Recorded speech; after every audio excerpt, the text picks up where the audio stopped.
Bonjour, donc aujourd'hui nous allons parler des démonstrations par récurrence. Pourquoi? Parce que les élèves de terminale commencent à faire les démonstrations par récurrence, donc on va en parler un petit peu.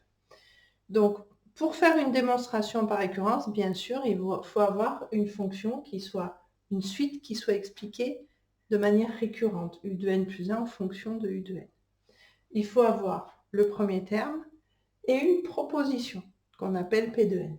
Donc, on va prendre un exemple pour vous montrer à quel point c'est simple et surtout les astuces que vous pouvez trouver pour vous retrouver facilement. Donc, pour tout n appartenant à n, u de 0 égale 3, u de n plus 1 égale 2, u de n moins 1. Et p de n, c'est u de n, on veut démontrer que c'est égal à 2 puissance n plus 1 plus 1. Allons-y. Donc, comment ça se passe? Donc, on a nos ensembles des entiers naturels, n. Donc, on a 0, 1, etc. Donc, dans un premier temps, on va vérifier, ça s'appelle l'initialisation, que P de n est vrai pour n égale 0. Donc, on a u de 0 est égal à 2 puissance 0 plus 1 plus 1. 2 puissance 0 plus 1, ça fait 2 puissance 1, ça fait 2. 2 plus 1, ça fait 3. Et c'est égal à u de 0. Donc, on peut dire que la proposition est vraie pour n égale 0.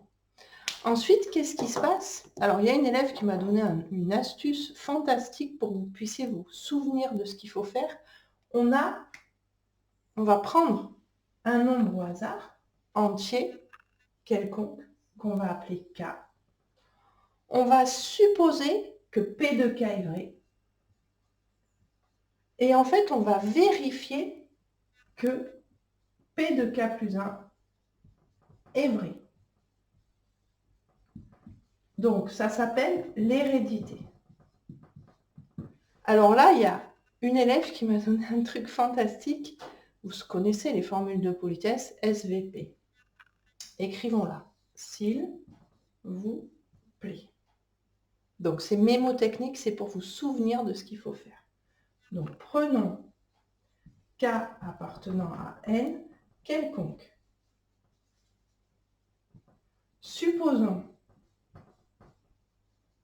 que P de K est vrai.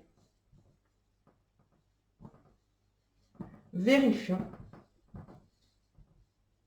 que P de K plus 1 est vrai.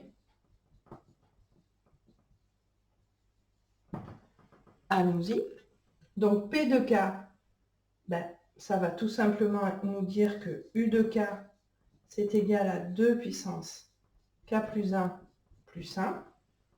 Ensuite, nous allons utiliser ce que nous avons ici parce que nous voulons arriver à U de K plus 1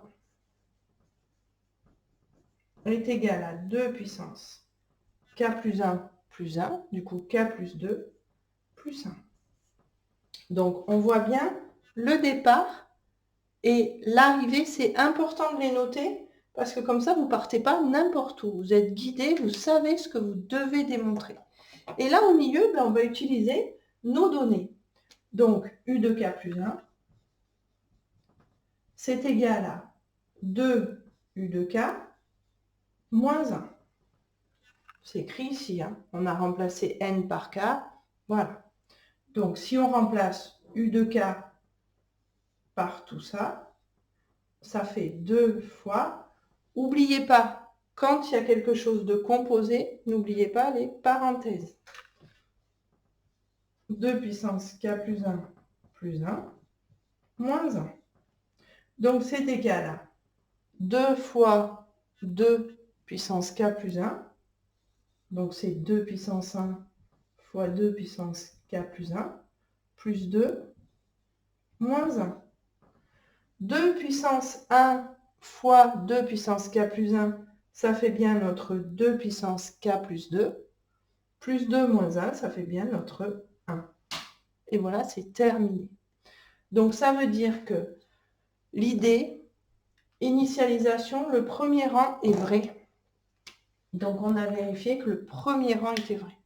L'hérédité, Ça veut dire que si on en prend un au hasard et qu'on vérifie que celui d'après est vrai, ben on peut généraliser que c'est vrai pour tout. Pourquoi? Parce que si on prend celui qu'on a mis n'importe où, si on le prend ici, on sait qu'il est vrai.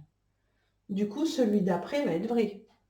Du coup, on peut prendre celui d'après. Puis en fait, ça fait une espèce d'avalanche comme ça, et on peut en conclure que effectivement, dans ces conditions-là, pour tout n appartenant à n, nous pouvons affirmer que U de n, on peut l'écrire 2 puissance n plus 1 plus 1.